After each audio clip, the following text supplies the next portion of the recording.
Hi, I'm Shane. Thank you for joining me in this video. Um, I'm going to be organizing some of my Pokemon cards. I'm kind of new to collecting. I've always had a handful of Pokemon cards here and there, but I've only recently started keeping track of which cards I would like and which cards I would like to complete a collection. I got these little binders because I thought it'd be cute to separate out some of my favorite cards and collections into their own little space. Normal card binders can be hard to come by in these cute versions. I haven't seen very many in card shops that are smaller. I really only see the 9-card binders, or occasionally I'll see a 4-card binder, but they'll be like solid black or red. I knew I wanted a collection of cute binders that were either 1 or 4 cards per page, and I wanted them to match.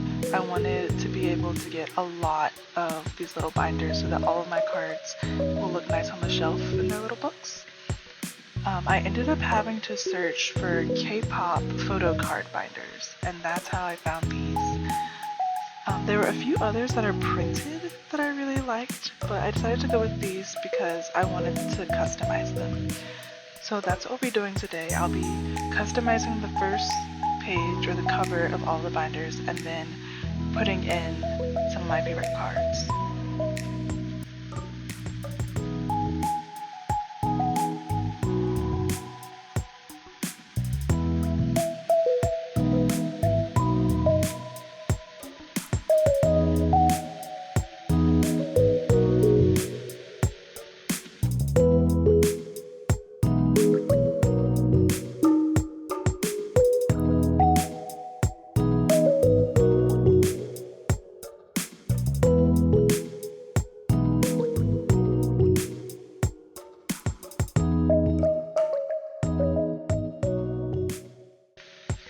And here, I just wanted to see if the Pokemon cards would fit in the cover.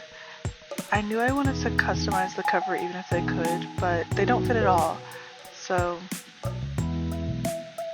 that kind of sucked.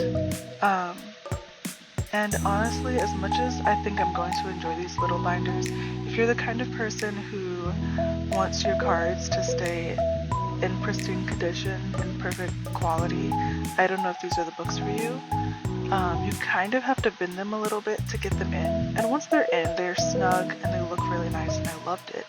But if you're someone who, like, the thought of even slightly bending a card is abhorrent to you, these might not work. Also, I'm pretty confident that you wouldn't be able to fit a card and a sleeve, a card that's in a sleeve inside this binder. It has to go in naked or it's not going to work. And I'm okay with that. Most of the cards that I collect don't have a ton of monetary value. And even the ones that do, I want to keep myself anyway, and I'm not a stickler about things being perfect if they're mine. So I think this will work great for me, but that's just something to keep in mind.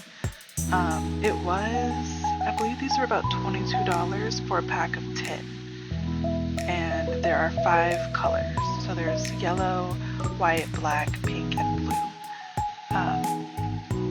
And that was a great price point for me because I like that. Oh, maybe they do fit with the sleeve. Okay, they do fit with the sleeve, but only barely.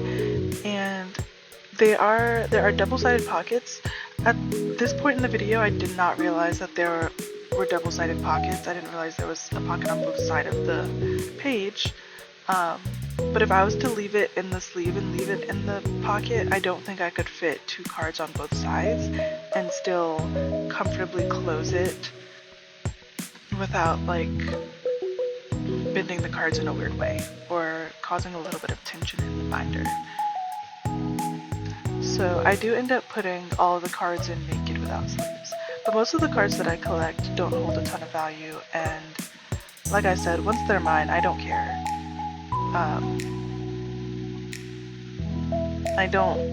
Once I've decided I'm keeping it, and I don't plan to sell it or trade it, then I just kind of do what I want with them.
Here I'm doing my best to cut these cards down to size for the cover pocket. I know I'm going to have to cut them again, probably a few times, but I figured I'd start with at least the shape of the Pokemon card and see if I could get close.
I'm so excited. It's finally time to fully customize these little covers. I pulled some of my favorite Pokemon cards for the Pokemon that these binders will be for. My absolute favorite of all time is Tandemaus and Mousehold. I have pet mice, and I've always just thought mice are adorable. I love a little critter, but Tandemaus is my favorite. I think their design is so cute and so silly. My second favorite Pokemon is Joltik. I couldn't tell you why, I just think he's absolutely precious.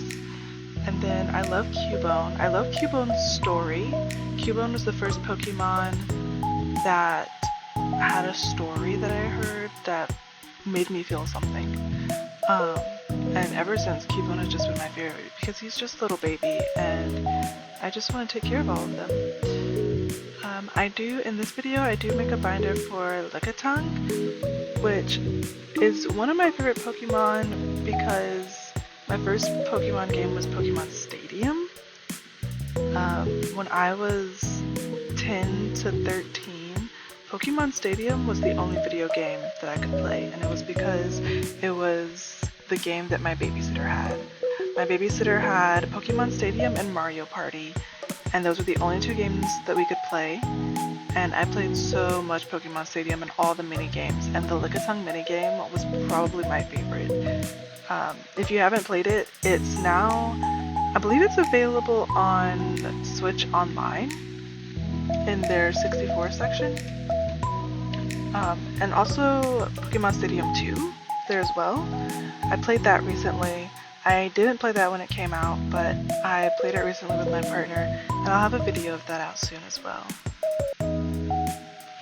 I'm also collecting all of the crochet Pokemon. Let me find that artist real quick. Let me share that artist's name. So, Asaka Ito is the name for all of the crochet Pokemon cards, and I'm an artsy craftsy person, and the first time I saw these, I thought they were absolutely astounding. They're precious, but also just impressive. And I cannot believe that someone took the time to crochet and stage all of these Pokemon. They're so cute for these cards. I also love the other physical Pokemon cards. And when I say physical cards, I just means the ones where the Pokemon on the card is very clearly an object that was staged and taken a picture of. The other one is Yukamori. All of the Yukamori cards that I don't believe... I first thought that they were all made of clay, but I'm not sure. I don't know what they're made of. They could be plastic, could be resin. They could be carved out of wood for all I know. And I think they're so cute. And so I'm collecting as many of those as I can. For the crochet cards, I believe there are... it's less than 100. I believe it's about 50 or 60 of the crochet cards. But there's over 200 of the other figurine cards. And I do want to collect as many as I can of all of them. I made a list of all of them to keep track so that I could know what I'm looking for when I'm out and about. But at this point, I'm going to give them their own little binder. And whenever I see them, I'm just gonna grab them. If they're normally affordable, they're not normally like dollars. So now I just kind of grab them as I see them. And I might do a project with my duplicates. But there aren't very many specific ones in those collections that I want. I just want all of them. So whenever I see them, I'm gonna grab them and fit them in. And that's another reason that I went with these binders, because I did get them off of Amazon. And I don't love shopping on Amazon, but I do enjoy the consistency. So I know that I'll be able to get these binders again. So I believe the binders each have 36 pages.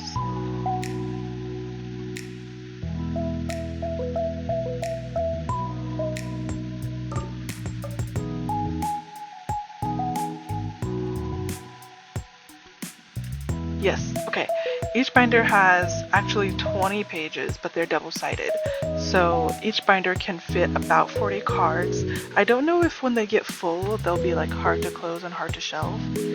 But each one can hold about 40 cards, and for a 200 card collection, I'll need like 5 or 6 of them. So I do like that I'll be able to order them again.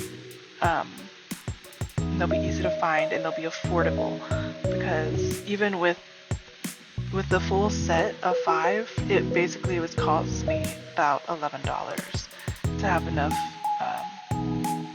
books to fit all of them.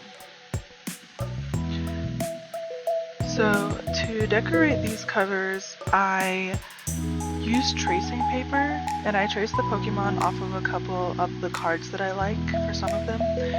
For the Asako Ito cards, the crochet cards, I just drew a Swirlix. It was easier for me to draw it than take the time to trace it, so I just drew it. And I'm sure that I'll have to do a different color, a different cover for each card in that collection. But I just did the Swirlix because that's one of my favorite of the crochet versions.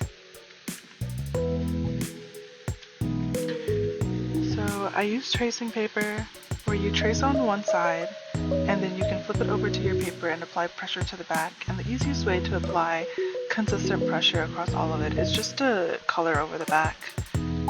It's consistent, it's easy, you don't have to switch utensils, and it's guaranteed to be on the paper underneath. And then I decorated around the Pokemon for all of them. And even though I traced it, I did not do a perfect job. It's not a copy. I wanted them to look unique and hand-drawn, and they do, for sure. So, normally I'm worried about tracing because I don't want... Sometimes having a carbon copy takes the fun out of the creation. But I knew that I was going to color them myself, and I was going to decorate some other parts of it. And like I said, I did not do the greatest job tracing, so it looks very unique anyway.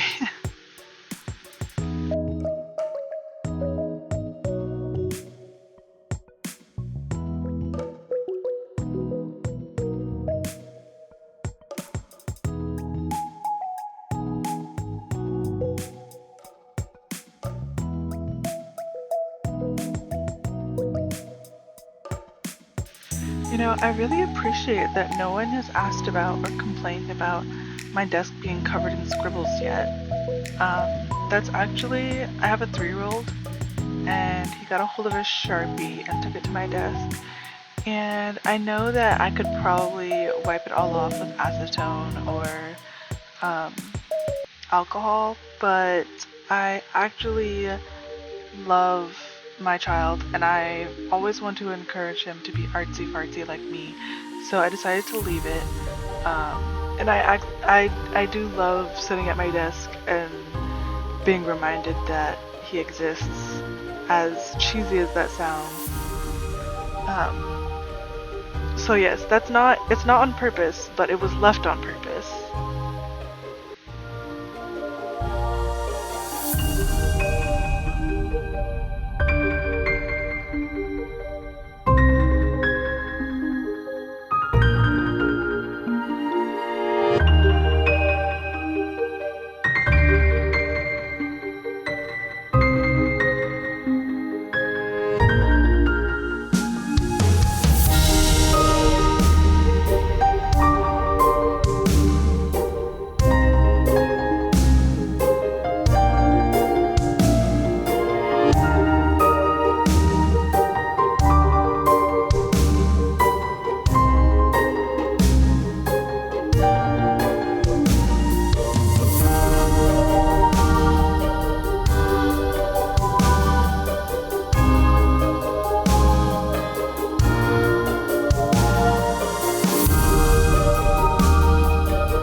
Like for this Tandem Mouse card, I traced them and then I realized that I didn't like how small their faces were in the card and I wanted them to be a little bit bigger. So even though I traced them, I ended up just redrawing it freehand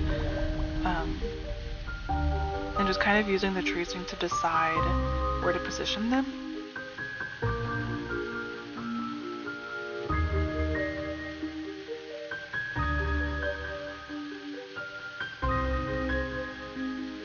And I do really love how the Tandem Mouse cover turned out. I know I just said Tandem Mouse is my favorite Pokemon already, but I do think the cover is also my favorite. I think it turned out exactly the way I wanted it to.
card, I did trace it originally, but I changed the shape of the tongue because I wanted it to look like a heart.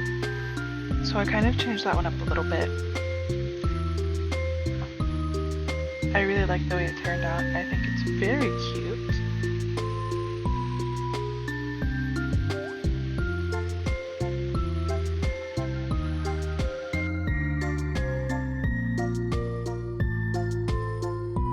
There are a few other collections that I'm looking forward to getting and maybe putting in their own binder. Some of them won't get their own book. There won't be enough of them for it to make sense for them to get their own book, but they'll have their own spread in my bigger binder. One of those is, let me see, their name is Winter Wander. I absolutely love all of their card designs, but there are only, I believe, 6 of them. And they're very cute, very beautiful, and I want all of them, but they'll probably just get their own page in a bigger binder. As well as, I believe this one is Hyoko no Suki. It's one word, one name. But I love that their card designs look a little bit muted. They have lots of detail, but it looks almost painted, and I love that about those cards.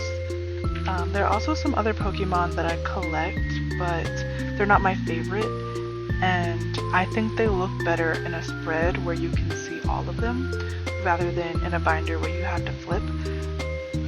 Some of those are like Palmy and that their entire evolution. I think they're precious. Whenever I see the card, I can't pass it up, but I don't think there are enough versions of it to get a whole book. And even though they're cute, they're not at my tippy top faves, so they don't need a book right now. Morpeko. The Morpeko is one that I love them enough to give them a book, but I just think the Morpeko cards look so much better when you can see 9 of them at once. I know I don't exactly know how many Morpeko cards there are, how many variations there are, but I think they look so good all together, and I love looking at them all at once. I do appreciate seeing each individual Tandem Mouse card on its own page. I don't think I would appreciate Morpeko cards enough for them to have their own page. I just think they look so good together. And then, there's the Morpeko set that's 4 cards. I think it might actually be 9, but to get the full Morpeko part of it, it's at least 4. And it's at the top of my list of something I would love to have, but I'm not the kind of collector that goes out to buy them all. So I haven't even looked up how much they would cost. I think they'd be really cool to have, and they'd be really cool to have if I found them in a card shop. But for my collection, for the most part, I get cards by going to a few different stores that just kind of have bulk bins, and I sift through the bulk bins. I'm not big on opening card packs. I think they're fun, but I don't like that I don't know what I'm gonna get, and I don't get the same serotonin boost as other people do from opening card packs. I would much rather just sift through the bulk bins of the cards that most people don't want or have been deemed to be like less than $5 a card, so they just throw them all together. I do appreciate getting the occasional card pack as a gift or a tin as a gift, but I don't buy them myself because I get so much more joy out of sifting through other cards and sifting through bulk boxes of cards and holos and stuff that someone's already sorted. So my collection is slow. Well, I want to say it's slow growing because of that, but that's not true. I probably bring home 30 to 50 cards a week just by going through book bins and spending anywhere from $3 to $10 a week. But because I'm not just buying exact cards for my collection, it's a lot of cards that are beautiful that I'll keep or trade, but they aren't always specific to one of the collections that I want to keep. But I do want more Morpeko cards. I have been kind of accidentally collecting Glameow and Purugly cards. Same thing with like Shinx and the Shinx Evolutions and the Minccino Evolution set of cards. When I go into a card shop, when I see a box of cards, I just sift through and take out every single thing that's cute. Everything that I love the look of, everything that catches my attention, I take it out, and normally, if it's 10 cents or less, I'm gonna get it. And just by doing that, I've gotten lots of little collections going for specific Pokemon just because I think they're cute, even though I'm not necessarily attached to them. I think the way I collect Pokemon cards will change once I play more Pokemon games. Pokemon Stadium is still the only Pokemon game that I've really played consistently. I have Pokemon Arceus, I just bought Pokemon Sword, and I look forward to playing those, and even with Pokemon Go, I play it maybe like 2 days a month, and then I forget it exists. So I think that once I get more into the Pokemon games, the way that I collect cards may change. I think I'll grow attachments to Pokemon I didn't expect to grow attachments to, and that'll change which ones I collect as well. But I look forward to the change in my collection. I don't think it'll be a bad change at all. I do find that just based off of aesthetic and the cards that I end up keeping and the Pokemon that I love from some of the TV shows, I think electric type Pokemon are my favorite. I always end up with a bunch of those. I always think they're really cute and really cool, and I'm sure I'll have a page or a binder just for electric cards soon. Right now I only have these mini binders in this video. I have one other mini binder that I'll show later that will be for trading cards and when I go to actual card shows. So that one will have a lot of transition type cards in it. And then I have a bigger 9 pocket per page binder. There are some cards that I think, like there are just some parts of the collection that I think will look better on the 9-page spread, but I do hope to eventually, if I have enough cards, branch out into 4-card spreads and organizing my cards according to type and aesthetic instead of what it is right now, which is I pulled all of my absolute favorite cards and the cards that will be going into this binder, and everything else is just alphabetical. And I don't think it looks the best, so I think I'm gonna go tamper with that in a little bit. I think eventually my preferred method will be to have 9-card spreads that are pleasing to look at, and then maybe my trade binder will be alphabetical, or just kind of, that one might just have cards thrown in. The biggest thing is I want to be able to think of a card and know exactly where I would put it. So for example, a Tandem Mouse, I know exactly where that's going to be, but for like a Glameow, I know where that's going to be because it's going to be in the G section in my big binder. So I'm a little bit scared that once I start organizing based on aesthetic, it will be harder to find cards. But I have an idea, and it'll be in an upcoming video for how I'm going to organize them. I think I'm going to first sort them by my favorites again. My favorites that aren't getting their own binder. And it'll be fun, it'll be cool. And I'll show you in the next video when I get there. But for now, for this video, I am almost done decorating all the cards and then I'll color them in. I'm just getting my sketch down for them.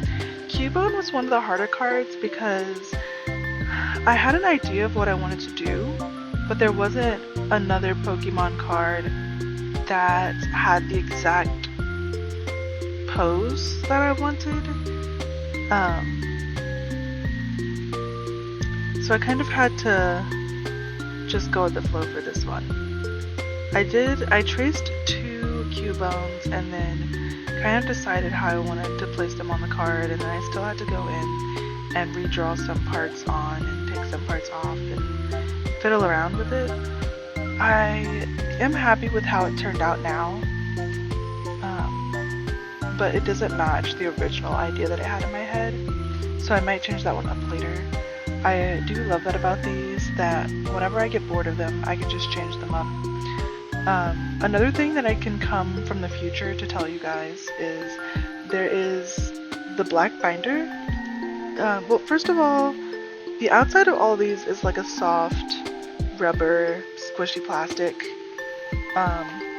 but the color on the black one got onto the other books, so I had like the black one sandwiched between a yellow binder and a pink binder, and now the yellow and pink both look like they have like skid marks on them. Like it looks like I took them on the pavement and ran them all over the ground, and I don't like that, but at least I know now. And I think it's only the black one, so anything that the black binder touched has a bit of black smudged onto it now, and I can't wipe it off.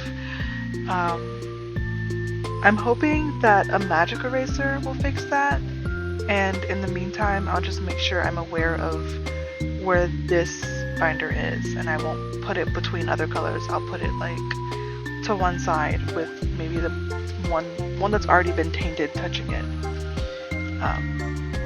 So that's just something to keep in mind. These aren't perfect. I was impressed by the quality of the pages. The pages are pretty thick. They're the exact quality that I would want in the pocket page.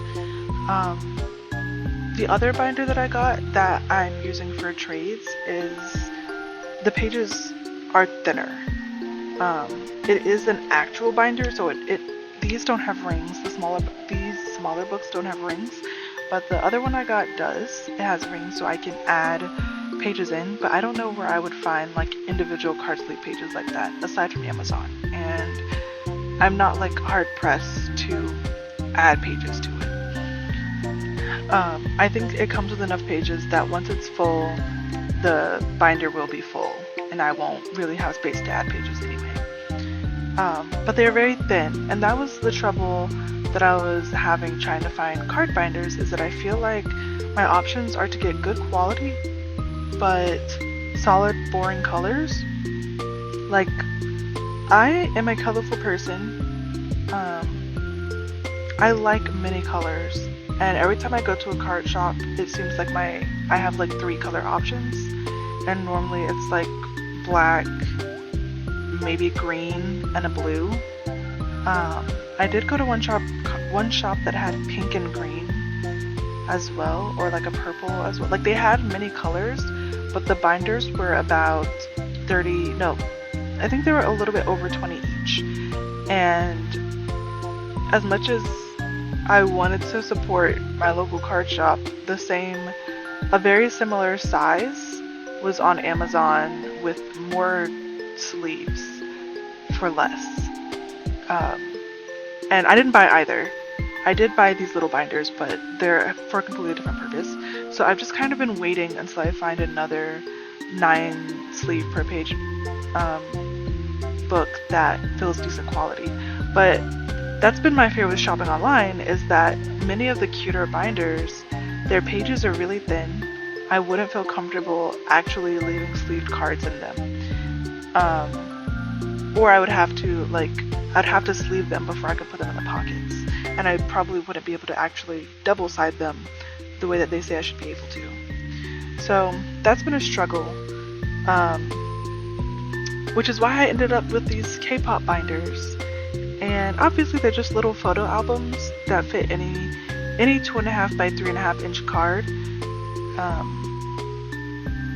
But I had to change up my search to even find these. So Leave me a comment if you know of a place to get decent quality binders that have a little bit of variety, that aren't just traditional plain colors, solid colors. I wanted to get some that were printed, but even then, finding the ones that fit my aesthetic, it was then hard to find ones that fit my aesthetic and had like quality insides. It's to the point where I'm expecting to have to just buy my own binder from the store, buy a binder that I like from a store, and then decorate that binder on my own and just buy the binder sleeves. I've done that once before, and I think it turned out well, but it still was kind of hard to find the sleeves. But it's like I had a great quality binder with questionable quality sleeves, and it cost me maybe a total of $5. Whereas if I was to go online and try to find a binder that I liked with quality, I mean, finding a binder I like, they don't really come with the quality insides, and they're up to like $15. So it's like, do I spend $15 or $5 and do it myself? And I am a do-it-myself kind of person, so it's always an easy pick for me. But I'm on the hunt for good quality binders, so leave a comment if you know where I can find some. I've seen some in other people's YouTube videos. I've seen some in other people's collections, and even though I've still only seen solid color ones with like the leather outsides. But I'm really just looking for variety. So even if they're not printed, I could stand to just get some that are affordable but different. Like I want 5 different colors. I don't want the same 3 to 4 colors.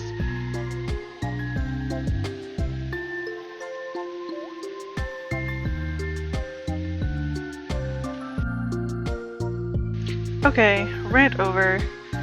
In all honesty, storing cards is always going to be a decision. It's always going to be something that I think about a lot. And I do really I've been buying old Pokemon tins that like people bought for the cards and stuff inside, and then they just give away the tin part. I love storing cards in tins. I just hate that they're harder to see that way. But right now I've got many of my Yu-Gi-Oh cards in Pokemon tins because it just works. It works well, and they're very cute. You can even see the Pokemon tins in this video. I love them. I love buying old boxes. I don't love buying them, but I will buy old Pokemon boxes from sets that come out because they're great for like sorting cards and just trying to organize things. And I think they're beautiful, and I love reusing things, so anything beautiful and reusable is worth something in my book. I'm normally able to buy them for about $1 at my local used bookstore. They just keep them all together in like a bin, and they range anywhere from 50 cents to $1. And I think that's fantastic.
that I ended up loving this black pen that I'm using. Originally, I thought I was just going to use my alcohol markers and colored pencils, and then I needed something to get some outlines in, and this marker pen worked so perfectly. Look at it, look at the swirlix. This is for all of my Asako Ito cards. So all of my crochet cards, just like this one, will go into the binder with that cover. There we go, I had to get it focused.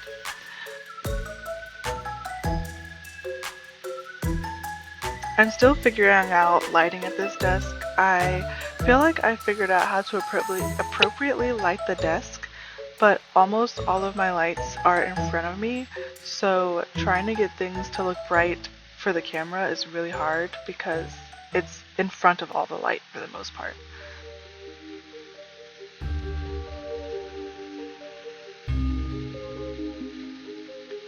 I filmed this video in the morning, but I also do love to film at night, so I'm gonna have to figure that out very soon when I don't have the natural light to support me.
it turned out so much.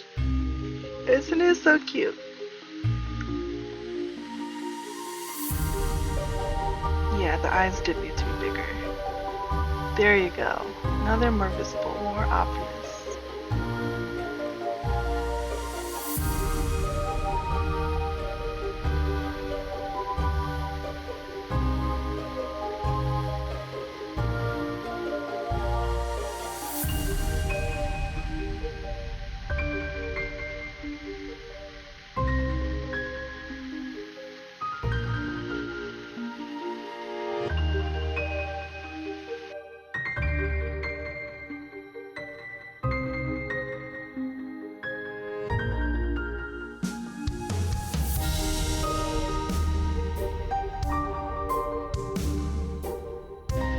I'm so excited to move on to the Joltik if you can't tell. These were so much fun to do. I highly recommend doing a little art. Just a little tiny art here and there. It's so healing and so fun.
Jolted card, I decided to put little tiny flowers all around, and it reminds me of one of the artists. I think it's Suzuki, maybe?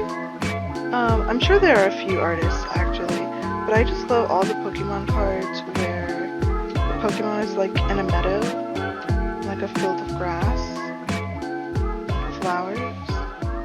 I don't know if it's one artist who does them or if it's just one art style that they do for many Pokemon, but it's one of my favorite, and that's also one of the collections of cards that I'll be keeping eventually.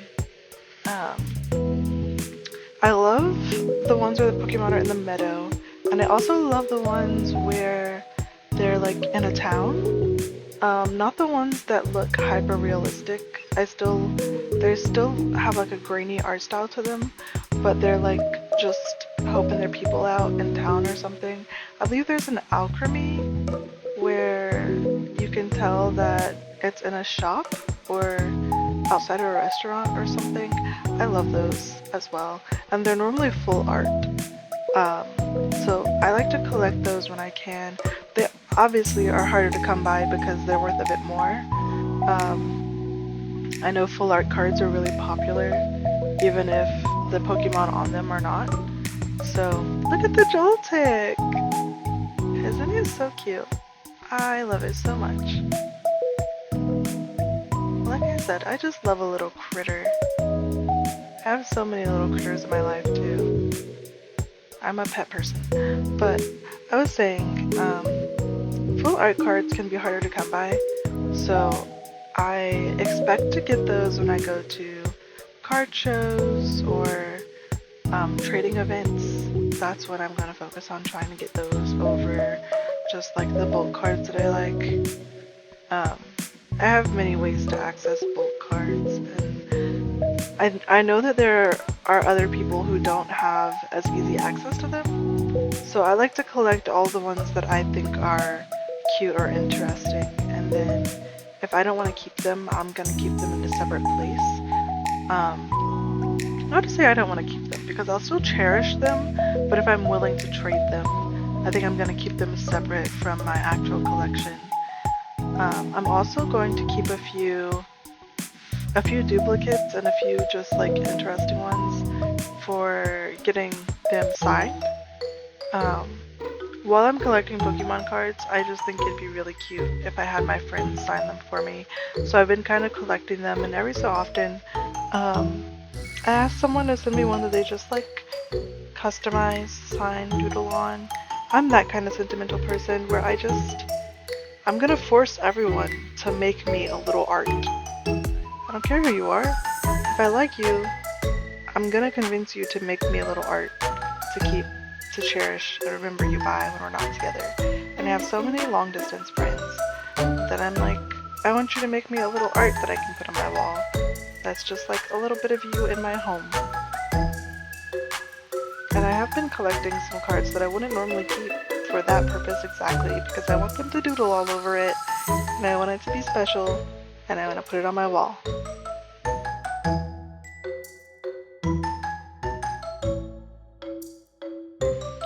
Speaking of walls, I've been trying to find non-book, non-binder ways to display Pokemon cards. I know that the easiest thing to do is to just frame it, but I'm trying to find more unique options. I love the idea of framing cards, but then once I've actually done it and when I see it, it's not typically my favorite. I'm thinking I may do some collages, I may do some Pokemon art prints, and then we do kind of a gallery wall with prints, collages, and then the individual cards. I have been making embroidery hoops that can have cards mounted to them in the same way that they can have Instax photos mounted to them. And I found that to be fun and cute, but that only works for one card at a time. So I'm trying to find cool ways to like display spreads of cards, but I think a gallery wall might be the only option without greatly altering the card itself. And for mini cards, I am not opposed to cutting the card or painting on the card or any of those things. But I'm just trying to find all of the options and figure out ways to get creative with it. So if you have any ideas for that, let me know in the comments, because that'd be fun to talk about too. I do think the main reason I'm so adverse to frames is because I like to touch my cards, so I like when they're easily accessible, and if I'm just putting a card in a frame, I'm gonna feel like it's cut off and it's not accessible anymore, but not in a way that's fun, you know? Like if I'm gonna put it in a frame, then I've gotta do something to it. I've gotta make it more than it is for it to go in a frame where I can't touch it.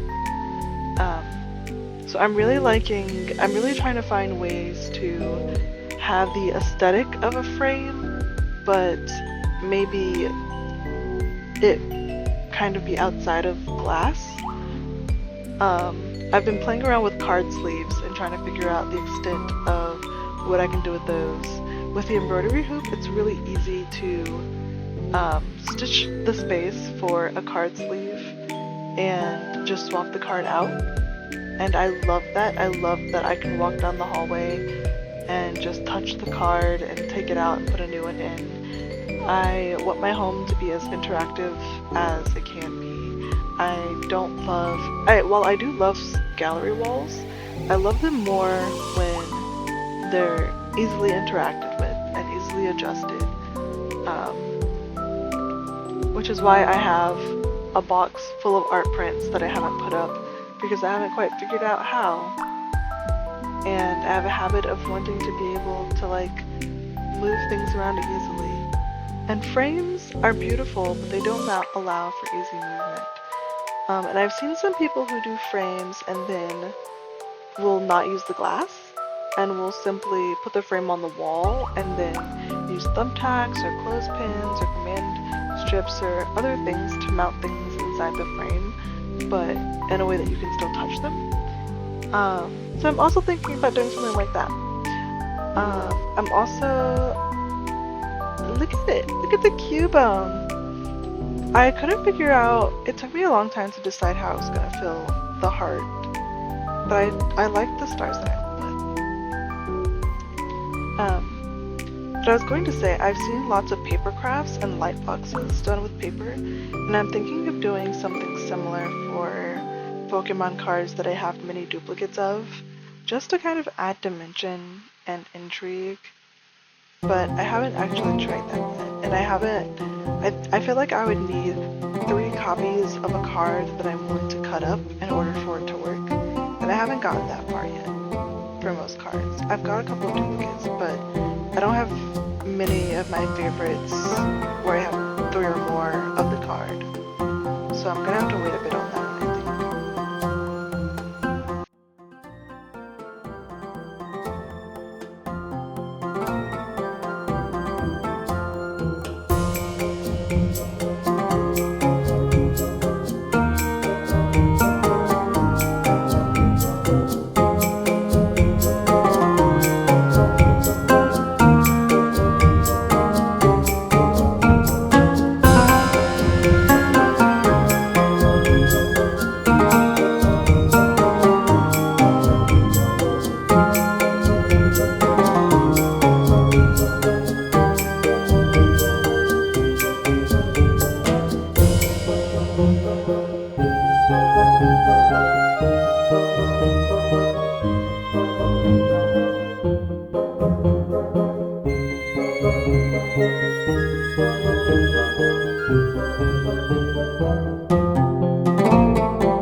I spent a lot of time on this Lickitung, mostly because I was trying to figure out which shades of pink to use.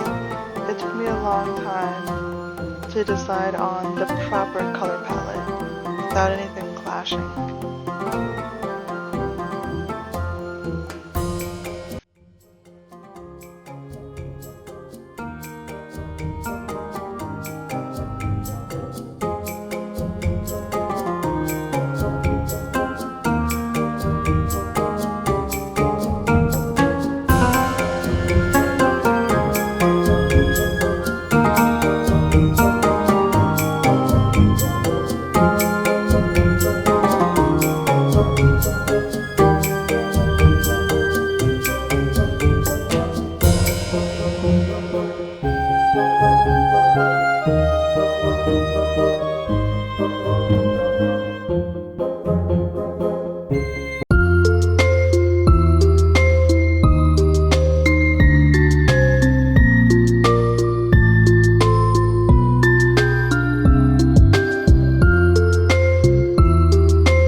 this pin again.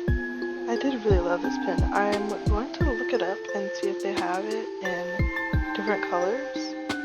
On the Lickitung, I used it to outline the name, and then I used it to draw little bits of sushi, because in the Pokemon Stadium game, the goal is to eat as much sushi as possible. And I love that. I love that as a goal. I love that as a game. I love that as a personality. It's the greatest.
There we go. Look at my Lickitung all done.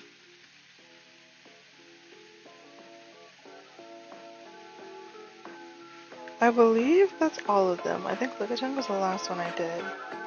I did 5. And now I just need to clean up and get everything into the binders. I flipped through my bigger binder and take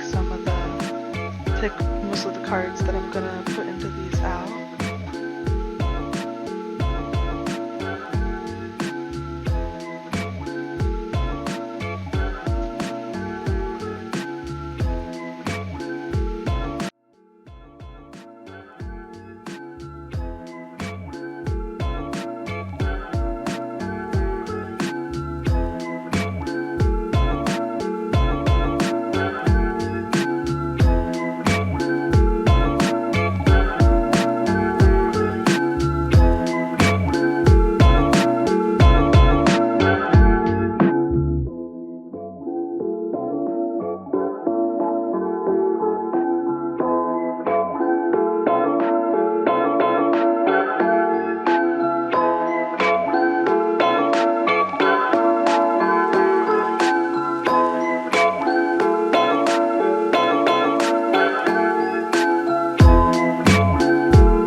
I do have a confession to make.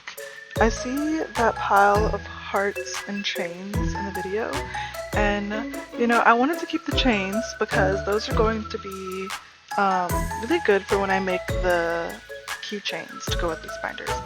But unfortunately, I have no idea what I did with them. They are not on my desk anymore.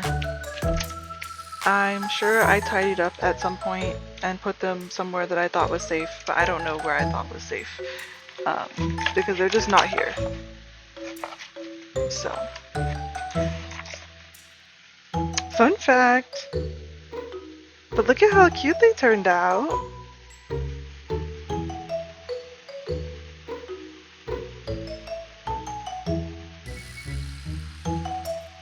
I did decide to sleeve up the covers. I just used these like clear penny sleeves. And I had to fold them, but I could still squeeze the card down in there. I didn't like that it would have been exposed to the elements. So the cutout heart shape is actually cut out. So whatever you put in that sleeve is going to be naked unless you sleeve it. And obviously you could ignore the little pocket for the cover and just put something on the very first page in the binder, and it would just be, you would see it through another layer of plastic. But I like how this turned out. And I think the sleeves make it look nice and sleek, and when it's closed you can't even really tell that it's a sleeve. It seems like it's just the plastic of the binder that's supposed to be there.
Here is exactly the point where I made the regrettable decision to sandwich the black binder in between two other light colored binders.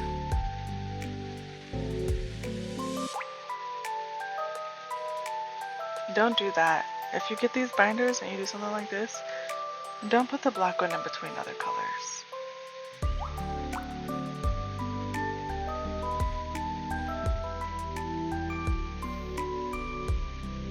So now it's time to actually get the cards to put into them. This will also be a nice little sneak peek into my binder, my big binder, and all the cards that I have. And I am going to go ahead and say it now. I would really appreciate if you don't judge me for the cards that are not in the binder. They are in like baggies scattered around the room. So don't be worried about that.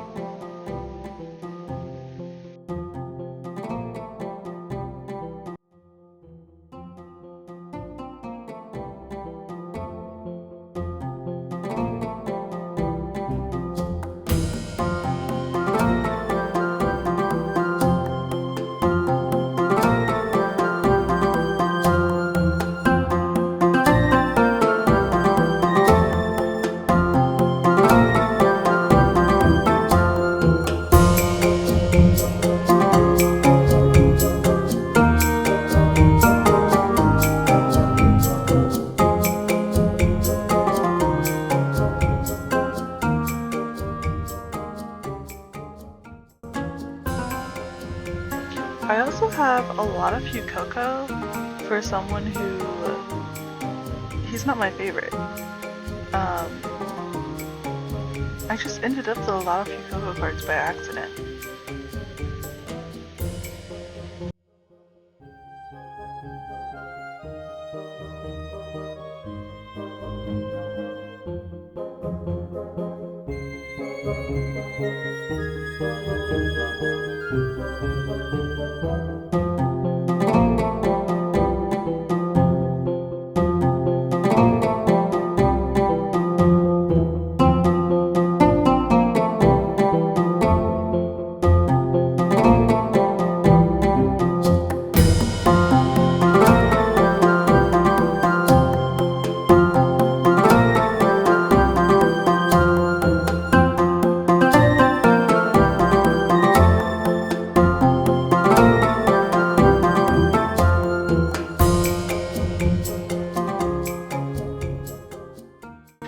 I also have a lot of Lechonk cards. I just love the Pokemon pigs, so I've been grabbing all of those, but I kind of like the Morpekos. I think that's one of the ones that will look better in a 9-card sleeve, like on a 9-card page. I think I'd rather see them all on a page together than individual.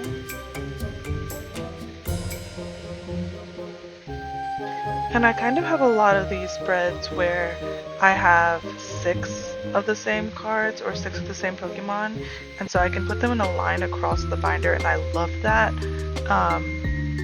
But it doesn't quite like fill a page or fill a space somewhere else.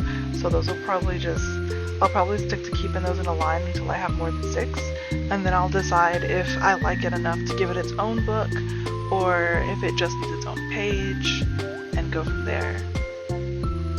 And there are some Pokemon that only have 6 to 9 variations of the card. So even if I was like willing to give them their own book, they wouldn't fill a book at all. There's just not enough of them. And I haven't decided if there are any that I like enough that I want to share books.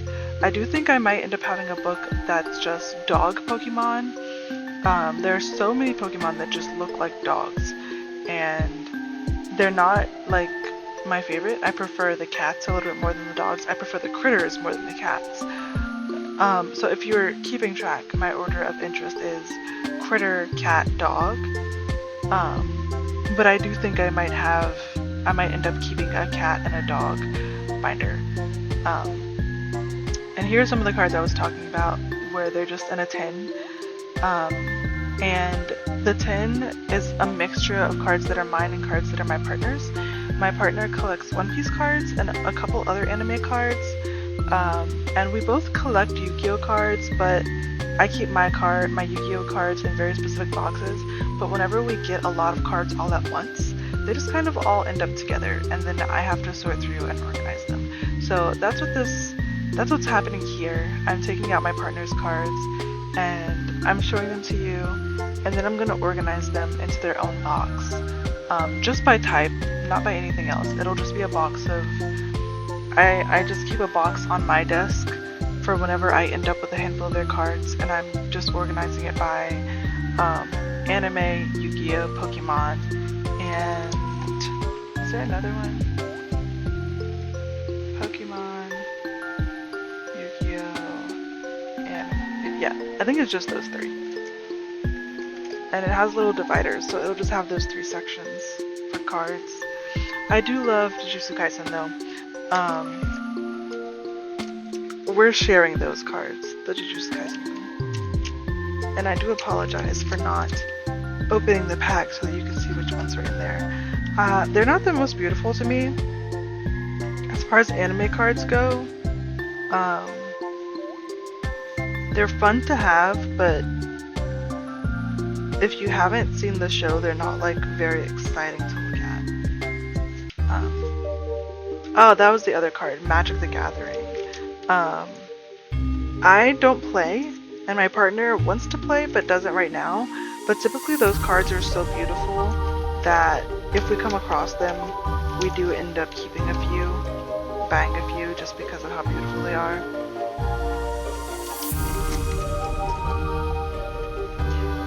And I don't know if you caught it when I was going through the One Piece cards, but there was one sleeve that actually had a bunch of cards in it, but you could only see the back. And it's because my partner's only just started watching One Piece. And I've been watching other people look at One Piece cards, and I've been kind of keeping track of characters as they're introduced in the show. My partner would like tell me when there's a new character, and so I pulled all of the characters that haven't been revealed in the show yet. So even though they're buying One Piece cards and One Piece packs, I pull out all the cards that I think would be mild spoilers, and I hold on to those so that when they're further in, they basically have like new packs to look at that are just cards that I saved for them. Ooh, another type of card that I want to keep, it just passed in the video, but it's the cards that have multiple Pokemon on them. I don't necessarily mean tag team, but like this Emolga has a Ribombee on it in the corner. And I love that. I love when like there's an extra Pokemon on the Pokemon card. Like just an extra friend. There's a Shinx where he's cuddled up with a Greedent, I think. And there's like a Rockruff with the Cutie Fly. I love those. I think they're so cute when they interact with each other. And it's not... I've seen a few tag team cards, love those too, but I love any card that has more than one Pokemon on it. So I'll probably have a spread for those very soon as well.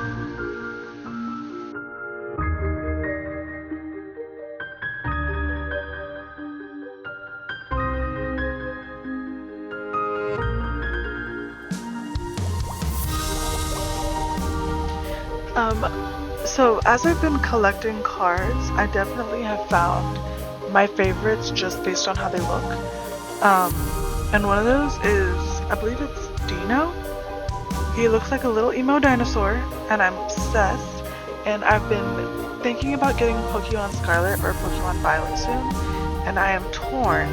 I'm torn because I love the aesthetic of the Pokemon Violet game. I love the idea of futuristic Pokemon. I love the purple.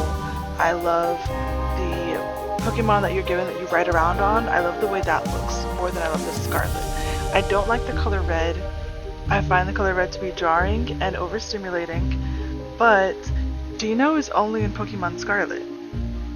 So I've been thinking about getting Pokemon Scarlet for the chance to get Dino, but what'll probably happen is I'll get Violet and then just try to get Dino by trading or Pokemon Go, because he is in Pokemon Go. So here are some of the fake cards that I got. I don't know if they look pretty fake, I think.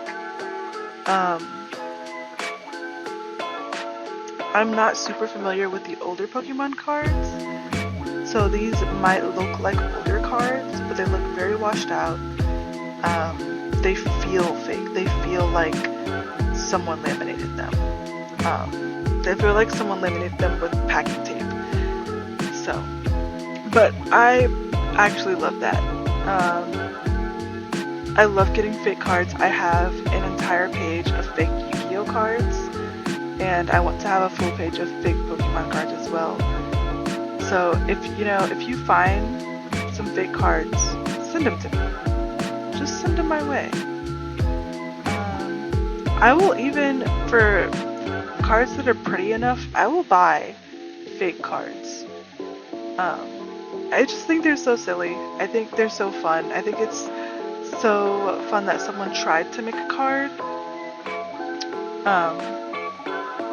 So yeah, I do collect the fake ones as well as the real ones.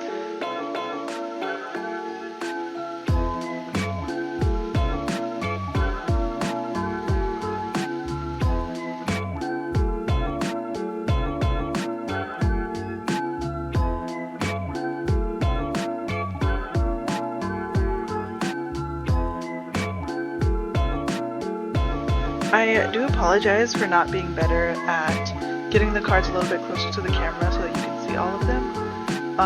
Like I mentioned before, the lighting in this room kind of sucks right now. So I knew that even if I held them up to the camera, the closer I get to the camera, the darker it gets, because all of my lights are on the other side of the camera right now. So that's the main reason I didn't bother trying to get them close to the camera for you to look at them all. And also, I'm going to have a separate card organizing video where I zoom in quite a bit on all of my cards so that we can see them and decide where they go all together.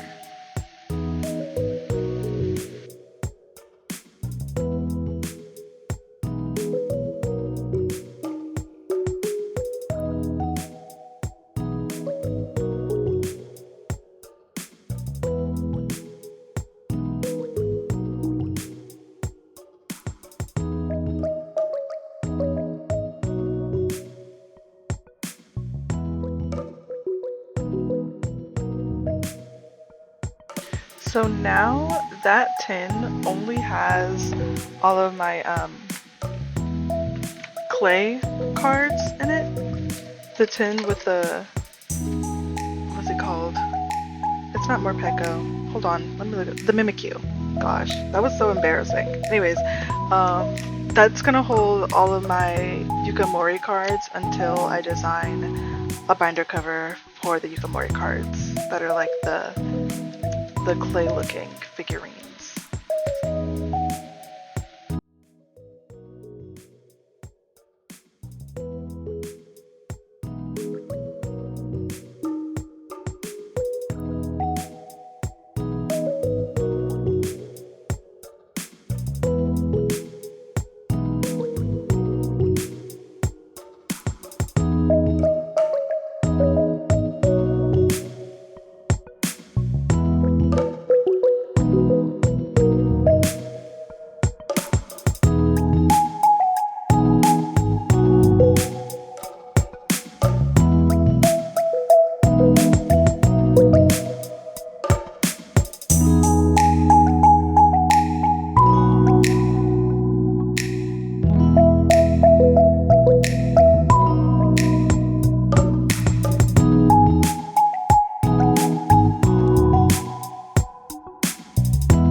So keep in mind that I have not yet realized that these pages are double-sided. So it looks kind of like, it's cute, but it looks a little bit washed out. That's because you're looking at it through like two pockets, basically. Oh, am I gonna realize it here?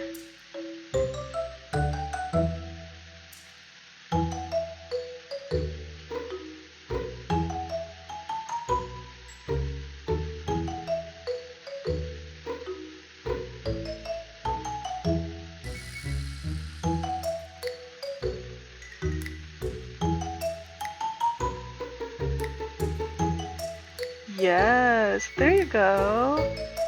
Look how much nicer and clearer that is. So much more clear, so much easier to see. And now I have to go back and redo this one. It's because I didn't know. But I figured it out. And now they look good.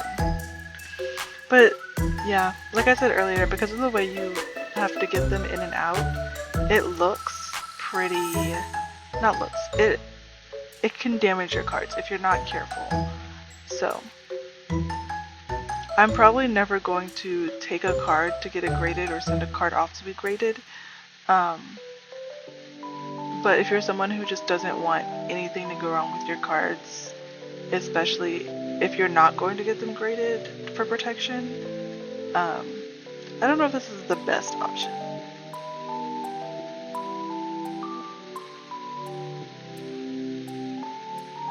And I'm sure there are some very cute um, K-pop binders, photo albums that are top loading instead of side loading like this. I think if it was top loading, it would be a non-issue entirely. But I'm still okay with what they are.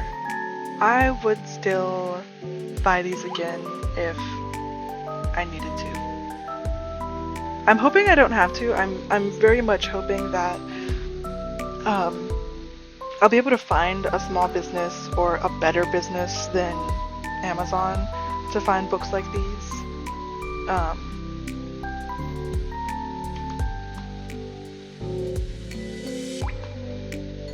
But if they don't exist and I can't figure out how to make them, I'm personally okay with these specific binders. Or I might find a way to buy these binders directly from the source instead of through Amazon.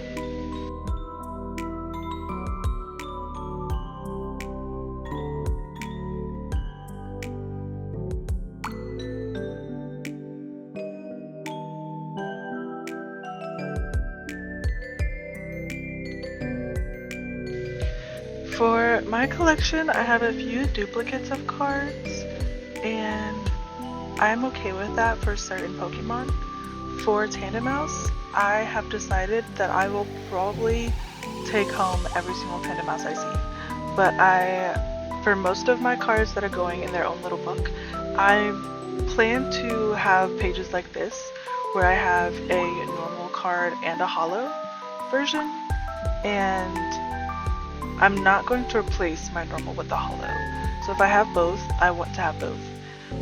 In the future, for other cards, for cards that are not like my favorite, what I'll probably do is once I get the holo, I'll take out the normals and put them in a separate binder for either trading or arts and crafts or whatever else, or to give away or whatever, and I'll just keep the holos. But I don't love reverse holos, so I know that's like most of what I have, but they're not my absolute favorite.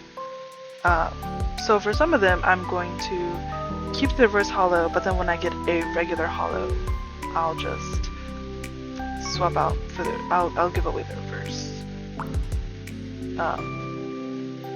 Don't get me wrong, I love the shiny, but I don't tend to like the print on the reverse holos. So. But I have not been getting duplicates of any other Pokemon on purpose. Like, if I get a duplicate for anything that's not a Tandem Mouse, it's normally with the intention of doing a craft or giving it to a friend.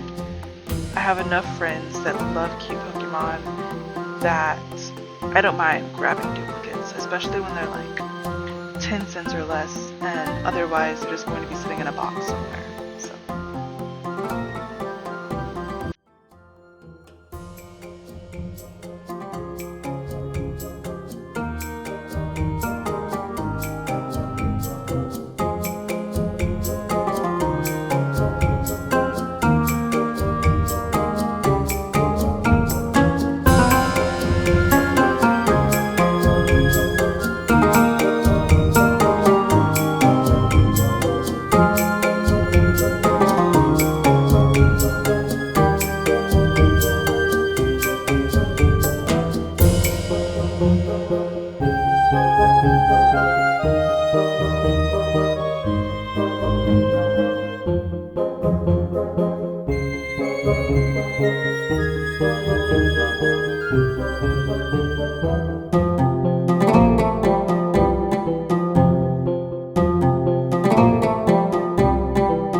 So like for this sandy gas, I have 2, and honestly I don't need to. I'll probably take one out later, but right now while I'm not pressed for space, I'll just keep both of them until there's a reason for me to take it out.